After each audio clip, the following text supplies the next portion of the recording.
बिस्मिल्लाहिर्रहमानिर्रहीम। अस्सलाम वालेकुम डियर स्टूडेंट्स। आज हम बायोलॉजी क्लास 10 का chapter number 7 man and his environment का पार्ट 3 डिस्कस करेंगे, जो कि लास्ट पार्ट है। और इसमें हम इकोलॉजिकल बैलेंस और पॉल्यूशन के टॉपिक्स को डिस्कस करेंगे।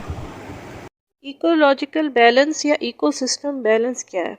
Ecological balance describes how ecosystem is organized in a state of stability where species exist with other species and environment and they also interact. तो ecosystem balance या ecological balance वो state of stability है जिसमें environment और species एक दूसरे के साथ एक स्टेबल स्टेट में रहते हैं, इंटरेक्ट करते हैं एक दूसरे के साथ। और ये स्टेट ऑफ स्टेबिलिटी बहुत ज़रूरी है हमारी ज़मीन की बका के लिए। ग्रेट एग्जांपल इसकी जो बुक में बताई गई है वो ये है कि प्रेडेटर और प्रे रिलेशनशिप। अगर प्रे की पॉपुलेशन ज़्यादा होगी तो प्रेडेटर की पॉपुलेशन भी ज़्यादा हो जाएगी। अगर बहुत ज़्यादा प्रेडेटर्स हो जाएंगे तो वो प्रे को खा लेंगे और प्रे पॉपुलेशन रेड्यूस्ड हो जाएगी। जब प्रे पॉपुलेशन रेड्यूस हो जाएगी तो प्रेडेटर्स के पास खाने को कुछ नहीं होगा, तो प्रेडेटर्स भी कम हो जाएंगे। तो साइकिल इसी तरह मेंटेन रहता है और इकोलॉजिकल बैलेंस कायम रहता है। इसी तरह अगर हम प्रोड्यूसर्स ख़त्म कर देंगे, यानी कि प्लांट्स को ख़त्म कर देंगे, तो फिर कंज्यूमर्स के पास भी खाने को नहीं होगा, वो भी कम हो जाएंगे। प्राइमरी, सेकेंडरी, टेरिशरी सब कंज्यूमर्स कम हो जाएंगे। तो एनिमल्स के लिए, इंसानों के लिए, सबके लिए ज़रूरी है कि प्लांट्स की भी एक ख़ास ग्रोथ और पॉपुलेशन मेंटेन की जाए। ये अर्थ के लिए, ज़मीन की ज़िंदगी के लिए बहुत ज़्यादा ज़रूरी है। अब ये कि इंसान अपनी एनवायरनमेंट को खुद ही डिस्ट्रॉय कर रहा है और अपने ही कामों से और अपने इंटरेक्शन से उसको इस बैलेंस को डिस्ट्रॉय कर रहा है। लेकिन कभी कभी नेचुरल डिसास्टर्स जैसे फ्लड हैं या वोल्केनो बस्ट है या ये कि बहुत ज़्यादा बारिशें आ जाती हैं, फ्लडिंग हो जाती है, तूफ़ान आ जाता है, ज़लज़ला आ जाता है, तो ये बैलेंस डिस्टर्ब हो जाता है। इकोलॉजिकल सिस्टम को जो उसके बैलेंस को जो चीज़ें सबसे ज़्यादा अपसेट्स करती हैं उसके अंदर हम आ जाता है population growth, urbanisation, global warming, deforestation और एसिड रेन। ये सब चीज़ें इकोसिस्टम को शदीद डिस्टर्ब करती हैं। तो सबसे पहले पॉपुलेशन ग्रोथ। ये कहा जाता है कि हमारी तमाम मिजरीज़ या परेशानियां 3 पीस में लाया करती हैं, यानी कि पॉपुलेशन, पॉल्यूशन और पॉवर्टी। इनके तमाम प्रॉब्लम्स इन्हीं की वजह से होती हैं, पॉपुलेशन की ग्रोथ से, पॉल्यूशन ज़्यादा होने से और पॉवर्टी के बढ़ने से। ठीक है, तो और ये पॉल्यूशन जब भी बढ़ती है जब पॉपुलेशन बढ़ती है, पॉवर्टी का रेट भी जब भी बढ़ेगा जब पॉपुलेशन बढ़ेगी, क्योंकि जितने ज़्यादा लोग होंगे, जितनी पॉपुलेशन होगी, उतना ही बेरोज़गारी बढ़ जाएगी और उतनी ही वसाइल कम हो जाएंगे, जिससे गुर्बत का रेशो बढ़ जाएगा। इसी तरह उतनी ही गंदगी फैलेगी, जिससे पॉल्यूशन ज़्यादा होगी। तो पॉपुलेशन ग्रोथ इन सारे प्रॉब्लम्स की जड़ बन जाती है। यहाँ तक कि पॉपुलेशन ग्रोथ को पॉपुलेशन बॉम्ब भी कहा जाता है, यानी कि बहुत ही डेंजरस है ये एटॉमिक बम के मुकाबले में। जितना ज़्यादा पॉपुलेशन बढ़ रही है, जितनी ज़्यादा आबादी बढ़ रही है, उतनी ही ज़्यादा जो है वो ज़मीन तेज़ी से तबाह होती जा रही है, उतनी ही ज़्यादा चीज़ें यूटिलाइज़ हो रही हैं, उतनी ही ज़्यादा पॉल्यूशन फैल रही है। तो इस वजह से इसको एक बॉम्ब से तशबीह दी गई है। अब जब पॉपुलेशन ज़्यादा होगी तो क्या प्रॉब्लम्स हो सकते हैं कि खाने पानी की कमी होगी, स्टार्वेशन फैलेगा, यानी कि कहत होने के ज़्यादा चांसेस हैं, इन्फेक्शंस बहुत ज़्यादा फैलते हैं, मुख्तलिफ़ किस्म के एपिडेमिक्स आते हैं। जैसे अभी रिसेंटली आपने देखा कि कोविड का एपिडेमिक आया, डेंगू का एपिडेमिक आया, ये सब गंदगी की वजह से, पॉपुलेशन ज़्यादा, आबादी ज़्यादा की वजह से हो जाता है। फिर उसी तरह सेहत की फैसिलिटीज़ कम हो जाती हैं। ज़ाहिर बात है कि अस्पताल, तालीमी इदारे, इंस्टीट्यूट सब कम पड़ जाते हैं जब आपकी आबादी ज़्यादा होगी। एम्प्लॉयमेंट रेशियो कम हो जाता है, जॉब्स कम मिलती हैं, पॉवर्टी बढ़ती है, गुर्बत का रेशियो बढ़ता है, साथ में महंगाई बढ़ जाती है। तो पॉपुलेशन ग्रोथ से बहुत से मसाइल होते हैं। अब आप देख सकते हैं कि पाकिस्तान की पॉपुलेशन बहुत तेज़ी से बढ़ रही है। जिस तरह 1960 में ये 44.9 मिलियन थी, तो 2020 में ये 220 मिलियन तक पहुंच गई। इस बढ़ती हुई आबादी की वजह से पाकिस्तान को बहुत से मसाइल का सामना करना पड़ रहा है, जिसमें पॉल्यूशन होना, महंगाई होना, गुर्बत का रेशियो बढ़ना, एजुकेशनल और हेल्थ फैसिलिटीज़ का कम पड़ जाना, जॉब रेशियो कम हो जाना, बेरोज़गारी बढ़ना। बस ये कि बहुत से प्रॉब्लम्स का सामना करना पड़ रहा है पाकिस्तान को आबादी के बढ़ने से। दूसरा बड़ा मसला जो इकोलॉजिकल बैलेंस को डिस्टर्ब करता है वो अर्बनाइजेशन है, यानी कि migration of people from rural areas to urban areas. यानी कि लोग अपने गांव गोठों को छोड़ के सिटीज़ में आके, बड़े बड़े शहरों में आके बसना चाहते हैं, ताकि उनको बेहतर एजुकेशनल और हेल्थ फैसिलिटीज़ मिल सकें, बेहतर नौकरी के मौके मिल सकें, वो एक बेहतर लाइफ स्टाइल मिल सके, वहाँ पे एक बेहतर स्टैंडर्ड ऑफ लिविंग हो। हर कोई वहाँ पे आके रहना चाहता है बड़े बड़े शहरों में। इस तरह से शहरों की आबादी बढ़े जाती है, बढ़े जाती है, बढ़े जाती है, और उसकी वजह से शहरों में पॉल्यूशन बढ़ती है। हर किस्म की एयर हो, वाटर हो, सॉइल पॉल्यूशन हो, ये सब बढ़ जाती है।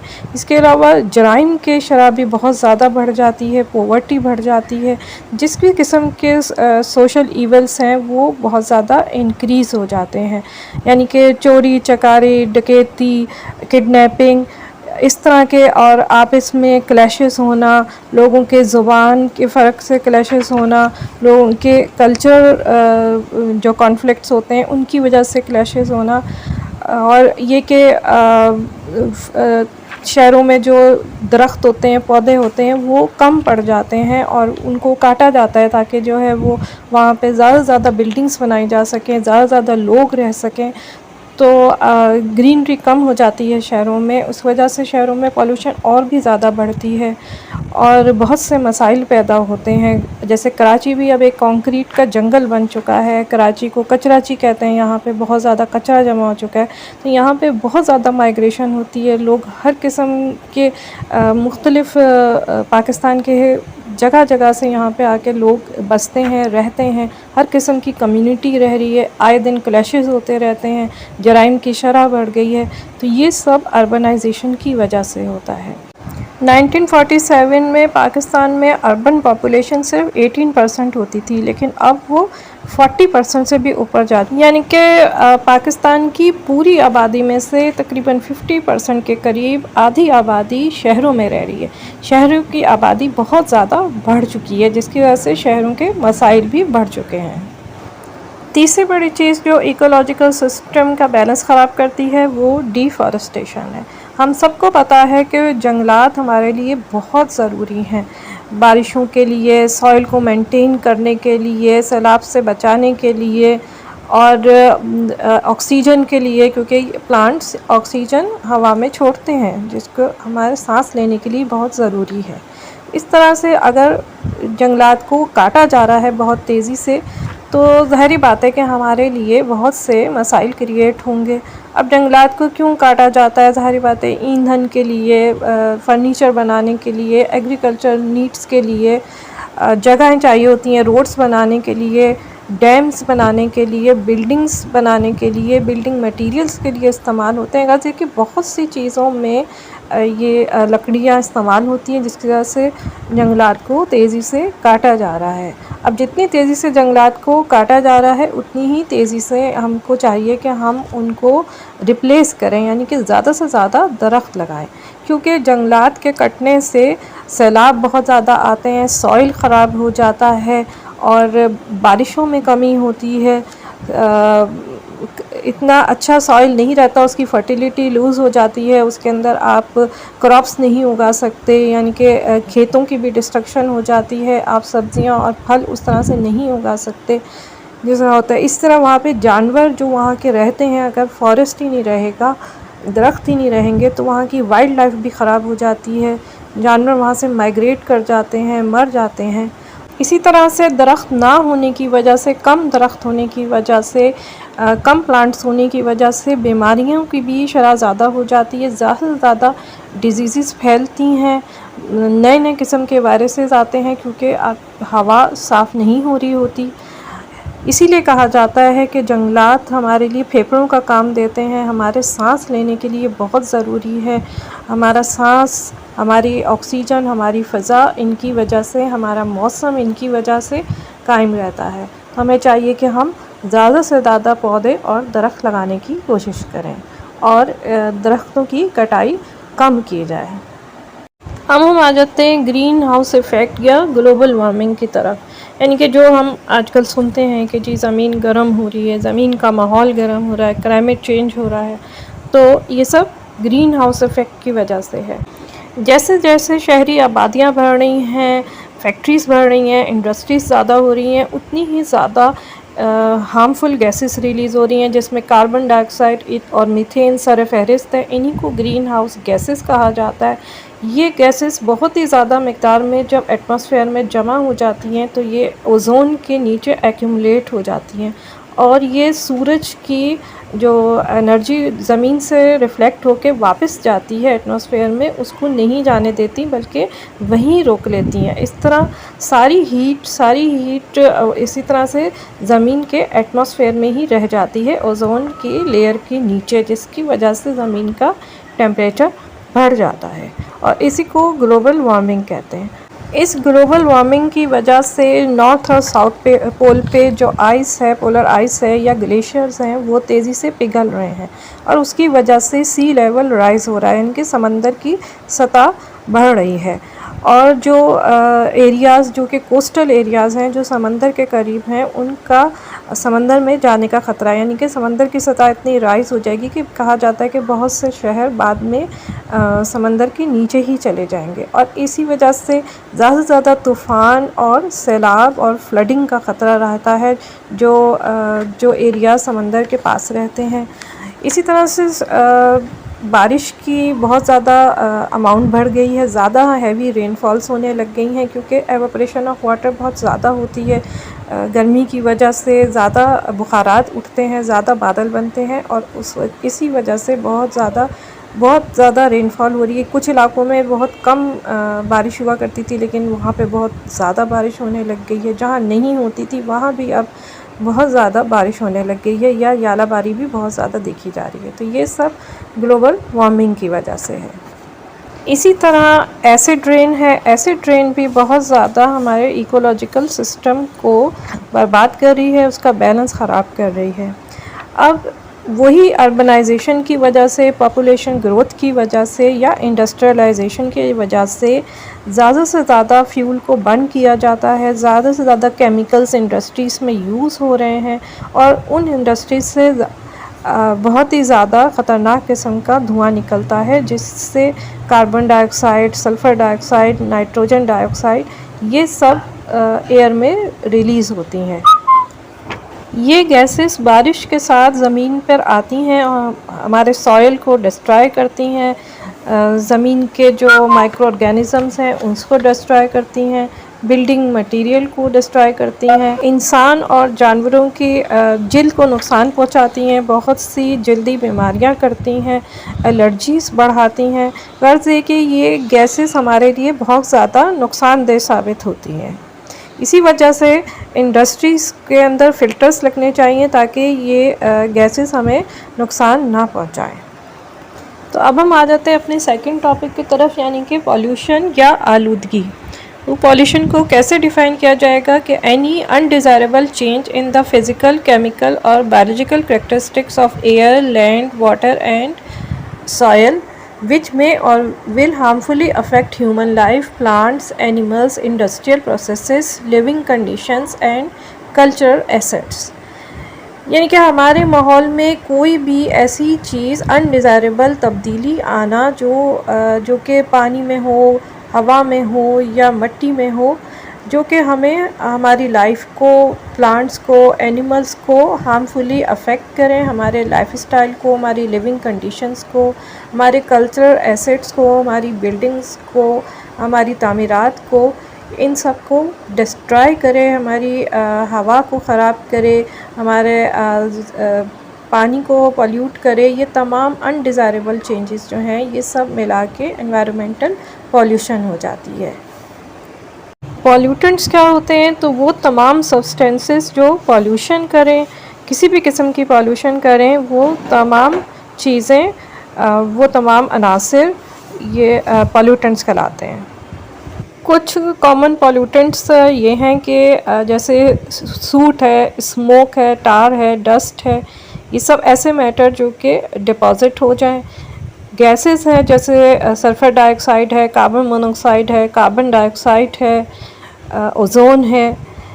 फिर केमिकल कंपाउंड्स जिसमें एल्डिहाइड, आर्सीन्स, हाइड्रोजन फ्लोराइड है, क्लोरोफ्लोरोमीथेन है, क्लोरोफ्लोरोकार्बन है। हैवी मेटल्स हैं जिनमें lead, mercury, iron, zinc etcetera है। इसके अलावा herbicides, fungicides, insecticides, pesticides, fertilisers, sewage से निकलने वाली गैसेस और chemical, radioactive substances, noise भी और हीट भी।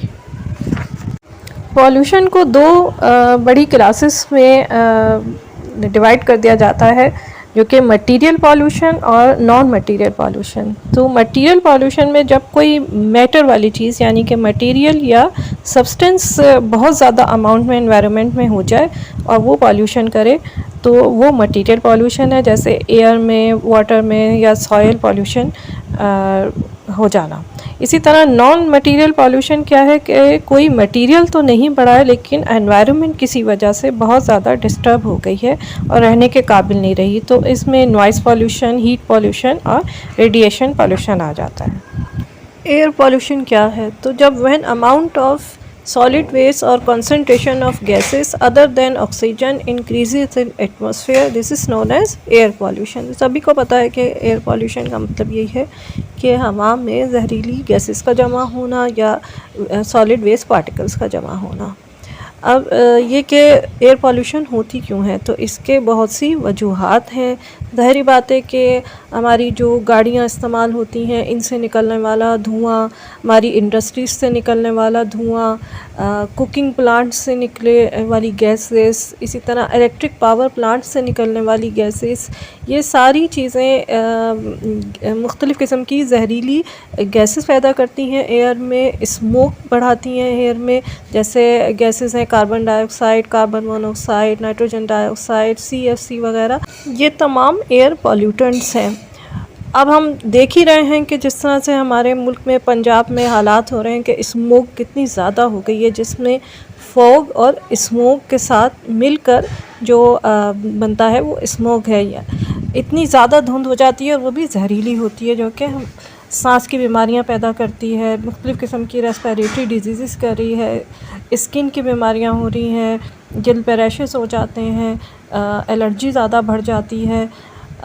इसके अलावा ये तमाम गैसेस जो हैं वो ओज़ोन की भी डिप्लीशन करती हैं, ग्लोबल वार्मिंग करती हैं, ग्रीन हाउस इफ़ेक्ट करती हैं, एसिड रेन करती हैं, इंसान को यानी कि जहनी अज़ियत पहुंचाती हैं, मेंटल चेंजेस ज़्यादा हो रही हैं, डिप्रेशन ज़्यादा बढ़ा है, एंजाइटी ज़्यादा बढ़ रही है इनकी वजह से, और मुख्तलिफ़ किस्म के कैंसर्स का रेशियो बढ़ रहा है। हम देख रहे हैं कि आहिस्ता आहिस्ता ज़्यादा लोग कैंसर में मुब्तला हो रहे हैं।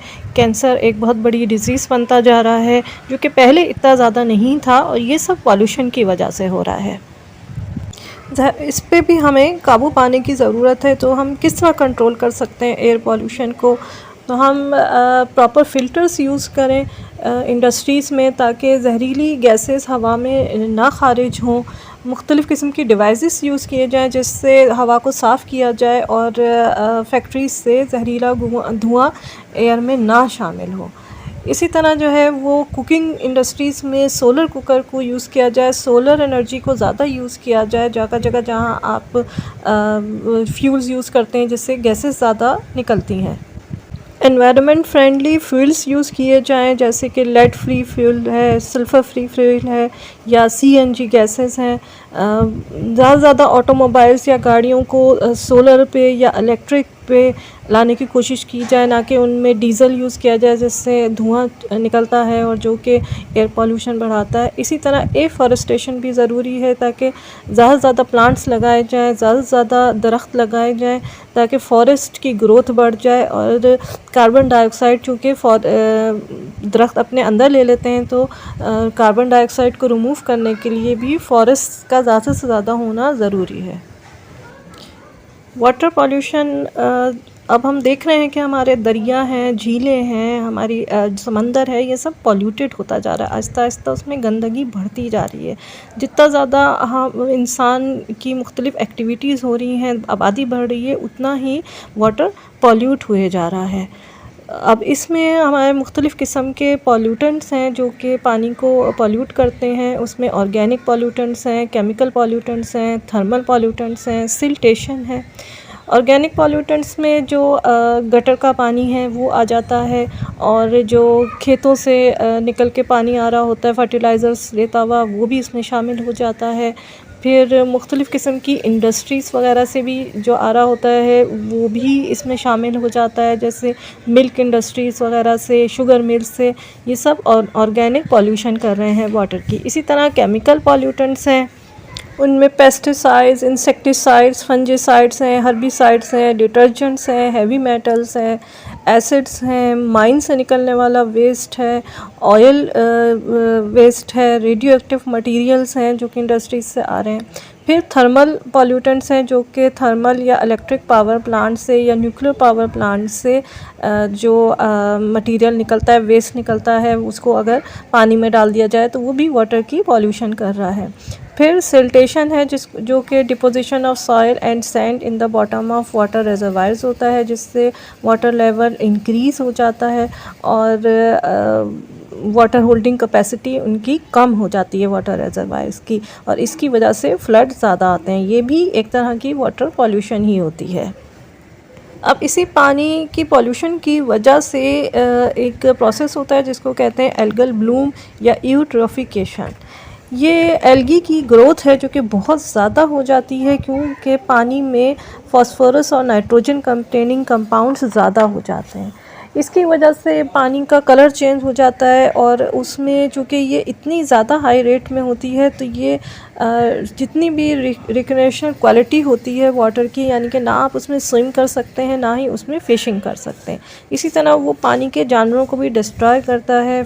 इस एल्गल ब्लूम की वजह से पानी में ऑक्सीजन की कमी हो जाती है। ज़ाहिर बात है कि वो ये एल्गी इतना ज़्यादा होता है कि वो सारा ऑक्सीजन यूज़ कर लेता है, और फ़िश और पानी के जानवरों के लिए कम हो जाता है। इसी तरह से रोशनी भी पानी के अंदर कम जाती है, सनलाइट कम जाती है, जिससे मज़ीद प्रॉब्लम्स होती हैं। और जब ये एल्गी डेथ हो जाती है इन एल्गी की, तो ये जब डिकम्पोज़ होते हैं तो ये बहुत ही लीदल इफ़ेक्ट करते हैं। मुख्तलिफ़ किस्म की टॉक्सिन्स जो होते हैं जो कि हार्मफुल होती हैं टू वाटर के ऑर्गेनिज़म्स के लिए। इस वाटर पॉल्यूशन को ख़त्म करने के लिए, कम करने के लिए हम क्या इक़दामात कर सकते हैं? तो सबसे अहम काम उसमें पब्लिक अवेयरनेस है।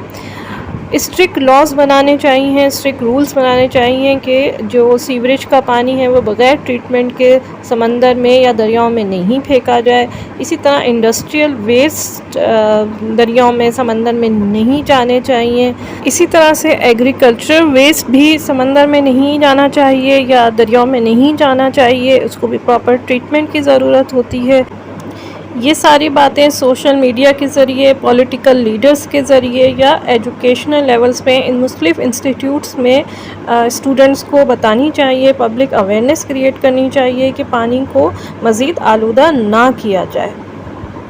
इसी तरह से सॉइल पॉल्यूशन भी हो रही है। सॉइल पॉल्यूशन की वजूहात में सॉलिड वेस्ट है, जितना हम कचरा वगैरह डंप करते हैं ज़मीन पर, वो ज़मीन ख़राब होती जा रही है, कचरा जमा होता जा रहा है, बग़ैर ट्रीटमेंट के वेस्ट सॉइल में फेंकी जा रही हैं, जिससे सॉइल की क्वालिटी ख़राब होती है। माइनिंग की जाती है, उससे भी सॉइल की पॉल्यूशन होती है। और डिफ़ॉरेस्टेशन, जितना ज़्यादा दरख्त काटे जा रहे हैं, आप अपना सॉइल ख़राब कर रहे हैं। ड्रेनेज सिस्टम हमारा सही नहीं है, फर्टिलाइज़र्स, पेस्टिसाइड्स वगैरह का यूसेज, ज़्यादा से ज़्यादा यूसेज सॉइल को पल्यूट करता जा रहा है। कनाल सिस्टम हमारा सही नहीं है, प्रॉपर इरिगेशन नहीं होती है, बहुत ज़्यादा पानी ज़ाया हो जाता है, या तो किसी ज़मीन को बहुत ज़्यादा पानी मिल जाता है या फिर किसी को बहुत कम पानी मिलता है, जिसकी वजह से दोनों तरह से सॉइल डैमेज हो जाती है। तो मुख्तलिफ़ किस्म के कॉजेज़ हैं जो कि सॉइल पॉल्यूशन कर रहे हैं। सॉइल पॉल्यूशन को किस तरह से कंट्रोल किया जा सकता है, तो इसमें यही है कि आपका जो सॉलिड वेस्ट है उसको इस तरह से डंप ना किया जाए, उनकी प्रॉपर प्लेस बनाई जाए, शहरों से बाहर, गांव से बाहर, कस्बों से बाहर, जहां पे प्रॉपरली उनको डंप किया जाए, खोद के ज़मीन को अंदर डाला जाए, इस तरह बाहर खुला नहीं छोड़ा जाए उनको। उनकी प्लेसेस थोड़ा सा हट के हों आबादियों से। इसी तरह ज़्यादा से ज़्यादा दरख्त लगाए जाए, ज़्यादा से ज़्यादा प्लांटेशन की जाए, ये भी सॉइल को ठीक करता है। फिर उसके बाद एनिमल्स की ग्रेजिंग के लिए अलग चरागाहें बनाए जाएँ, अलग जगहें क्रिएट किए जाएँ, ताकि एनिमल्स की भी एक्सेसिव ग्रेजिंग की वजह से सॉइल डैमेज ना हो जाए। फिर प्रॉपर इरिगेशन सिस्टम यूज़ जैसे कि ड्रिप इरिगेशन सिस्टम है उसको यूज़ किया जाए, ताकि कम से कम पानी इस्तेमाल हो और सॉइल को बहुत ज़्यादा पानी या बहुत कम पानी की प्रॉब्लम फेस ना करनी पड़े। इसी तरह से रीसाइक्लिंग का प्रोसेस और रीयूज़ का प्रोसेस भी बहुत ज़रूरी है, ताकि सॉलिड वेस्ट को ज़्यादा से ज़्यादा रीसाइकिल किया जाए, ताकि वो सॉइल को ख़राब ना करे, उनको दोबारा इस्तेमाल में लाया जाए, दोबारा से रीसाइकिल करके उससे मुख्तलिफ़ चीज़ें बनाई जाएँ, उनको दोबारा इस्तेमाल के काबिल बनाया जाए। जो ये सब चीज़ें सॉइल पॉल्यूशन को कम करेंगी। इसी तरह केमिकल फर्टिलाइज़र्स और पेस्टिसाइड्स और मुख्तलिफ़ केमिकल्स का इस्तेमाल कम किया जाए, इससे भी सॉइल पॉल्यूशन में कमी आएगी। हमारा माहौल, हमारी एनवायरनमेंट हमारे लिए बहुत ज़रूरी है, हमारी ज़िंदगी के लिए। ज़मीन पे जितनी भी ज़िंदा चीज़ें हैं उनके लिए ज़मीन का एक ख़ास माहौल होना बहुत ज़रूरी है। ये हमारी तमाम एक्टिविटीज़ से ताल्लुक़ रखता है। तो इस माहौल को मेंटेन करने के लिए जो भी प्लानिंग की जाए वो कंज़र्वेशन ऑफ नेचर है, यानी कि वो सारे प्लान्स जो कि unnecessary use of natural resources के इस्तेमाल को कम कर दें और प्रिजर्वेशन और प्रोटेक्शन ऑफ नेचुरल रिसोर्सेज के लिए काम करें, ये तमाम कंज़र्वेशन ऑफ नेचर में आ जाता है। तो इसके लिए सबसे बड़ी बात जो है वो 3 R हैं, यानी कि रिड्यूस, रीयूज़, रिसाइकिल। ऐसी तमाम चीज़ें जो कि जहरीली हैं, जो हमारे माहौल को ख़राब कर रही हैं, पानी, एयर या सॉइल की पॉल्यूशन कर रही हैं, उन सबको, ऐसी चीज़ों के इस्तेमाल को कम से कम करना। इसके अलावा पानी की वेस्टेज को कम करना, कि पानी का इस्तेमाल कम से कम बहुत एहतियात से किया जाए, क्योंकि पानी की कमी का सामना हमें बहुत ज़्यादा हो रहा है, क्योंकि हम उसको बहुत ज़्यादा वेस्ट करते हैं। तो ऐसे तमाम मीन्स यूज़ करना जिससे पानी की वेस्टेज कम से कम हो, पावर की यूजेज कम से कम हो, सोलर पावर को ज़्यादा से ज़्यादा इस्तेमाल किया जाए। इसी तरह चीज़ों को रीयूज़ किया जाए, जो भी रिसोर्सेज हैं, जो भी चीज़ें हैं, उनको दोबारा से इस्तेमाल के काबिल बनाया जाए, उनको रीयूज़ किया जाए। इसी तरह चीज़ों को रीसाइकिल किया जाए, जैसे गिलास है, पेपर है, प्लास्टिक है, मेटल है, इनको रीसाइकिल करके इस्तेमाल के काबिल बनाया जाए, दोबारा यूज़ किया जाए। तो इस तरह से हम नेचर को कंज़र्व कर सकते हैं, यानी कि कुदरत को, नेचर को बचा सकते हैं। पाकिस्तान में बहुत से प्लान्स बनाए जा रहे हैं जिनसे नेचर को कंज़र्व किया जाए, जो आपकी कॉपी में पेज नंबर 163 और 164 पे बताया गया, जिसमें से बहुत से यानी कि वाइल्ड लाइफ प्रिजर्वेशन के प्लान्स हैं, नेशनल पार्क्स बनाए जा रहे हैं, फॉरेस्ट्स ज़्यादा बनाए जा रहे हैं, ट्रीज़ प्लांट की जा रही हैं, मैरीन प्रोटेक्शन की जा रही है। मुख्तलिफ़ किस्म के प्लान्स हैं जो कि तरतीब दिए जाते हैं माहौल को बचाने के लिए। इसी तरह बहुत से इंस्टीट्यूशंस हैं पाकिस्तान में जो नेचर को कंज़र्व करने के लिए काम कर रहे हैं, जिनमें UNDP है, स्कोप है, नेशनल रूरल सपोर्ट प्रोग्राम है, पीपा है, HWF है, Pakistan environmental protection and resources conservation projects हैं। इस तरह हमारी बायोलॉजी की बुक में बताया गया है कुछ एंडेंजर्ड एनिमल्स हैं पाकिस्तान के, यानी कि जिनकी लाइफ को ख़तरा हो रहा है, जो कि इनकी आबादी कम से कम होती जा रही है। उनको प्रिज़र्व किया जाता है, उनको बचाया जाता है ताकि उनकी नस्ल ख़त्म ना हो जाए। तो उनमें जो एंडेंजर्ड मैमल्स हैं उसमें पंजाब उड़ियल है, मारखोर है, स्नो लेपर्ड है, ग्रीन टर्टल्स हैं, इंडस रिवर डॉल्फिन है। इसी तरह से कुछ एंडेंजर्ड बर्ड्स हैं पाकिस्तान में, जिसमें फ़ैल्कन आ जाता है और साइबेरियन क्रेन आ जाता है, चकोर है, गिद्ध हैं, लॉन्ग बिल्ड वल्चर हैं, रेड एवेडावार है। ये तमाम एंडेंजर्ड बर्ड्स हैं पाकिस्तान की, जिनकी नस्ल ख़त्म होती जा रही है। और इस तरह से हमारा ये चैप्टर ख़त्म होता है। तो उम्मीद है आपको समझ आया होगा, आपके लिए मददगार साबित होगा आपकी पढ़ाई में, आपके इम्तिहानों में। दुआ में याद रखिएगा। अल्लाह हाफ़िज़।